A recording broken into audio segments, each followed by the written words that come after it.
Buenos días, buenas tardes, buenas noches, dependiendo de la hora que estés viendo este video. Vamos a comenzar con la lección número 17 de un curso de milagros. Primero vamos con la comprensión, la lectura y luego nos vamos con el ejercicio, ¿vale? En el libro de texto vamos por el capítulo 16, miedo y conflicto. Comenzamos con la lectura. Tener miedo parece ser algo involuntario y no estar bajo tu control. Mas he dicho ya que solo los actos constructivos deben ser involuntarios, que sean naturales, ¿verdad? Y el miedo no es constructivo, es destructivo, ¿verdad?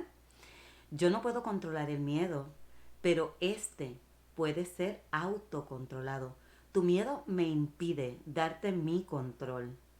La presencia del miedo indica que has elevado pensamientos corporales al nivel de la mente. Eso los pone fuera de mi control y te hace sentir personalmente responsable de ellos, lo cual es una obvia confusión de niveles. Yo no fomento la confusión de niveles. Tú debes, no obstante, elegir corregirla. Tú no justificarías un comportamiento demente por tu parte diciendo que no pudiste evitarlo. Tal vez creas que eres el responsable de lo que haces, pero no de lo que piensas. Qué importante es esto. Y no entendemos que es que todo lo que nosotros pensamos viene de una programación, una creencia bien arraigada, y eso en automático nos lleva a actuar en consecuencia. La verdad es que eres responsable de lo que piensas, porque es solamente en ese nivel donde puedes ejercer tu poder de decisión, ¿verdad? Ese libre albedrío se basa en todo lo que nosotros tenemos muy arraigados como creencias que hemos adoptado o aceptado como una realidad, y algunas de esas creencias están basadas en miedo. Por ejemplo, por creencias familiares o religiosas, tú rechazas tal vez alguna situación.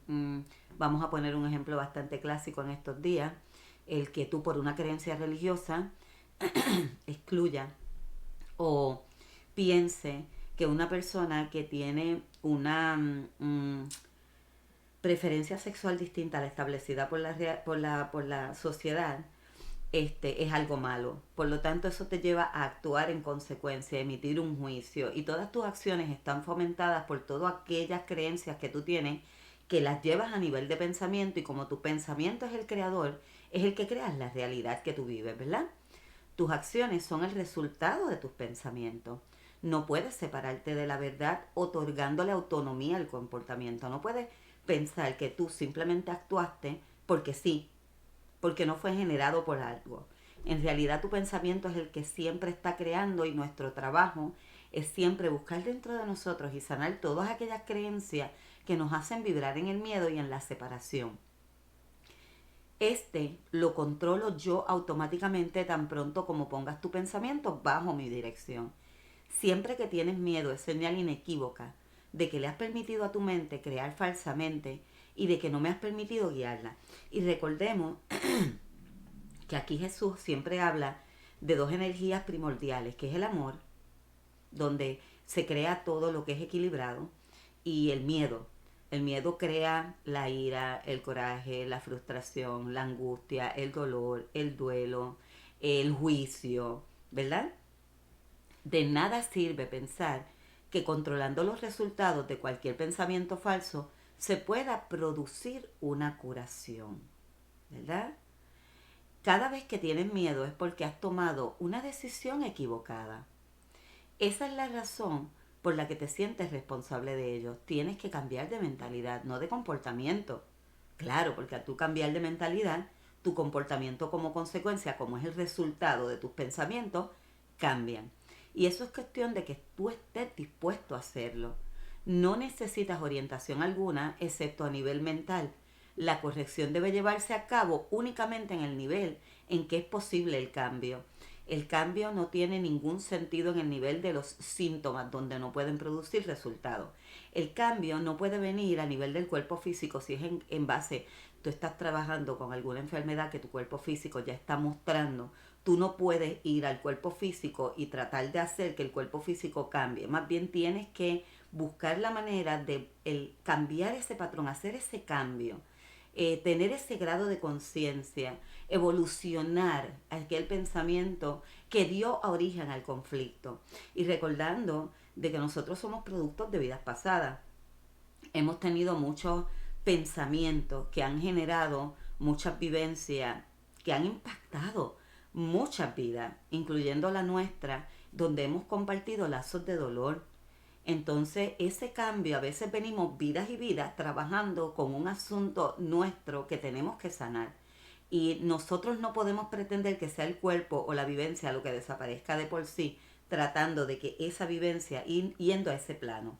No, es buscando hacer el ajuste. Por eso digo que ante toda vivencia, tú tienes que buscar qué fue lo que la originó y moverte de ahí. Cada vez que tú tienes una experiencia desagradable, estás corto de dinero, tienes que buscar por qué tú te crees no merecedor.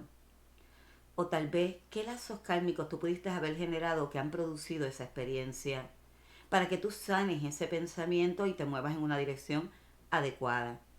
Deshacer el miedo es tu responsabilidad. La sanación es personal.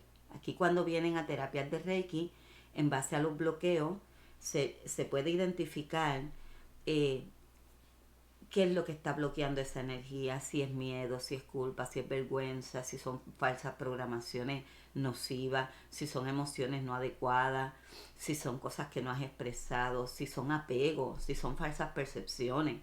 Y eso se le deja saber a la persona para que la persona trabaje en ese asunto, porque la sanación viene cuando la persona tiene la capacidad de hacer ese movimiento, ese cambio. Cuando pides que se te libere del miedo, estás implicando que no lo es. En lugar de ello, deberías pedir ayuda para cambiar las condiciones que suscitaron ese miedo, ¿verdad? Eres demasiado tolerante con las divagaciones de tu mente y condonas pasivamente sus falsas creaciones. Y si es cierto, todo aquello que tú piensas viene por una programación que tú abrazaste intensamente y todo lo que tú crees, lo creas. Entonces todo aquello que está en tu pensamiento está constantemente creando una realidad. Pero si es un pensamiento que no está equilibrado, es una realidad que es falsa, es una realidad falsa, es una creación falsa. El resultado particular no importa, lo que importa es el error fundamental. La corrección es siempre la misma. Antes de decidir hacer algo, pregúntame si tu elección está de acuerdo con la mía. Si estás seguro de que lo está, no tendrás miedo, ¿verdad? Antes de decidir hacer algo, pregúntame, mira qué importante, si esta elección está de acuerdo con la mía. Recuerden que el espíritu, esa semilla espiritual que somos, elige unas experiencias basadas en muchas cosas, principalmente en todo aquel bagaje de interacciones que hemos tenido en vidas pasadas y en el pasado, que han creado una realidad, y a veces el espíritu encuentra ciertas experiencias para ayudarte a ti a hacer un balance de esas energías.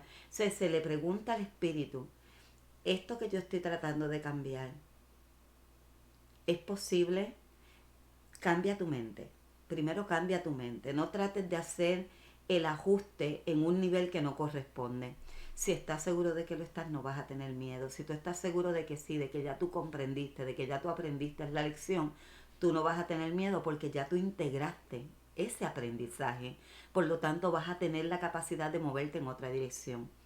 El miedo es siempre un signo de tensión que surge cuando hay conflicto entre lo que deseas y lo que haces. Esta situación se presenta en dos maneras. Primera, puedes elegir hacer cosas conflictivas, ya sea simultánea o sucesivamente, y esto da lugar a un comportamiento conflictivo, lo cual te resulta intolerable porque la parte de la mente que quiere hacer otra cosa se enfurece. A mí me pasaba mucho antes, cuando yo tenía tanto conflicto interno, que yo veía que yo, conflicto tras conflicto, y yo no salía de ahí, yo me sentía una víctima de las circunstancias.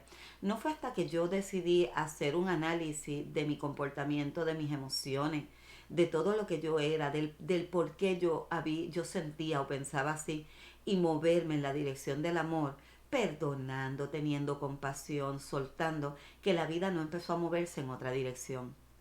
Segunda, puedes comportarte de acuerdo a como crees que debes, mas sin querer hacerlo realmente. Eso da lugar a un comportamiento congruente, pero conlleva gran tensión.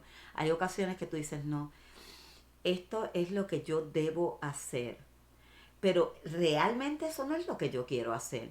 Entonces, el comportamiento es congruente a la ley del amor, pero te produce a ti una gran tensión. En ambos casos, la mente y el comportamiento están en desacuerdo. La mente y el comportamiento están en desacuerdo, lo cual da lugar a una situación en la que estás haciendo algo que realmente tú no quieres hacer. Y esto suscita una sensación de coerción que normalmente produce furia. Y es muy probable que también dé lugar a proyecciones. Siempre que tienes miedo es porque aún estás indeciso. Tu mente se encuentra por lo tanto dividida y tu comportamiento inevitablemente se vuelve errático. La corrección a nivel de comportamiento puede cambiar el error del primer tipo al segundo, mas no elimina el miedo. Y aquí cuando Dios da las clases de Reiki, yo hablo del diablito y el angelito, ¿verdad? Esas partes de nuestra conciencia que cuando estamos en una situación, el angelito te dice, creo que fuiste muy severa. Y el diablito te dice, pero es que lo merecía, porque es que hasta cuándo va a seguir con el mismo comportamiento. Sí, pero yo creo que te excediste. Y esa conversación interna, porque tu mente y tu corazón están divididos, piensas una cosa y sientes otra, y tú tienes que poner tu mente y tu corazón y tus acciones, tu comportamiento a funcionar al unísono. Este capítulo es bien largo y es demasiado importante, yo lo voy a dividir en dos. Entonces hasta aquí nos quedamos con la lección 17. En la lección 18 vamos a comenzar con el punto 6 de este capítulo que se llama miedo y conflicto. Vamos a la lección 17, el ejercicio. Y dice, no veo cosas neutras. 1. Esta idea es otro paso en el proceso de identificar causa y efecto tal como realmente operan en el mundo. No ves cosas neutras porque no tienes pensamientos neutros. El pensamiento siempre tiene lugar primero a pesar de la tentación de creer que es al contrario. El mundo no piensa de esa manera, pero tú tienes que aprender que así es como piensas tú. De lo contrario, la percepción carecería de causa y sería ella misma la causa de la realidad. En vista de su naturaleza altamente variable, eso es de todo punto imposible. 2. Al aplicar la idea de hoy, mantén los ojos abiertos mientras te dices a ti mismo, no veo cosas neutras porque no tengo pensamientos neutros. Luego mira a tu alrededor dejando que tu mirada se pose sobre cada cosa que notes el tiempo suficiente para poder decir, no veo un celular neutro porque mis pensamientos acerca de el celular no son neutros. Podrías decir, por ejemplo, no veo una pared neutra porque mis pensamientos acerca de las paredes no son neutras. No veo un cuerpo neutro porque mis pensamientos acerca de los cuerpos no son neutros. 3. Como de costumbre es esencial no hacer distinciones entre lo que crees que es animado o inanimado, agradable o desagradable, independientemente de lo que puedas creer. No ves nada que esté realmente vivo o que sea realmente gozoso. Eso se debe a que todavía no eres consciente de ningún pensamiento realmente verdadero y por lo tanto realmente feliz. 4. Se recomiendan 3 o 4 sesiones de práctica concretas e incluso si experimentas resistencia son necesarias cuando menos 3 para obtener el máximo beneficio. En tal caso, o no obstante, puedes acortar la duración de la sesión a menos del minuto de que de otra forma se recomienda. Con esto terminamos la lección 17. Entonces les agradecemos el acompañamiento durante esta hermosa aventura de un curso de milagros. Culminamos con la lección 17, ya mismo vamos con la lección 18. Dios me los bendice. Gracias por ser, gracias por estar.